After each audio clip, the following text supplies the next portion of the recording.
যখন আগস্ট মাসের 4 তারিখে আমার ছেলে আহত হয়েছিল দুপুর 12টা, আওয়ামী লীগের সন্ত্রাসীরা আমার ছেলের বাম পায়ের মধ্যে, বাম পেটের মধ্যে রামদা দিয়ে কোপ দেয়, মাথায় আঘাত করে। কিন্তু আমি তখন সামনে থেকে দেখেছি, কিছুই করতে পারিনি। আমি জানতাম না যে 5 তারিখে বিজয় উল্লাস হবে। আমার ছেলে হাসপাতালের বিছানায় কাঁপছে।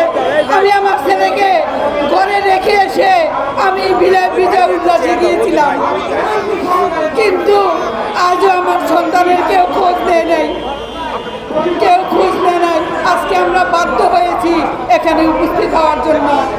পরবর্তীকালীন সরকারের দায়িত্ব নেওয়ার পর সর্বপ্রথম যে দুটি দায়িত্ব ছিল, প্রথম দায়িত্ব ছিল যে এই জুলাই গণঅভ্যুত্থানে আহতদের সঠিক চিকিৎসা এবং নিহতদের সঠিক পুনর্বাসনের জন্য কাজ করা। দ্বিতীয়টি ছিল এই জুলাই গণঅভ্যুত্থানে যে স্বৈরাচার বাহিনী যে হামলা করেছিল তার সাথে জড়িতদের দ্রুত বিচার করা। কিন্তু দুঃখজনক হলো সত্য যে 5 মাস পেরিয়ে গেলে এখন আমাদের আহত ভাইরা সঠিক চিকিৎসা পায়নি। আমাদের যারা জীবন দিয়েছে, যাদের বিনিময়ে আমরা নতুন বাংলাদেশ পেয়েছি, তাদের অনেকেই এখন পর্যন্ত কোনো ধরনের ক্ষতিপূরণ পায়নি।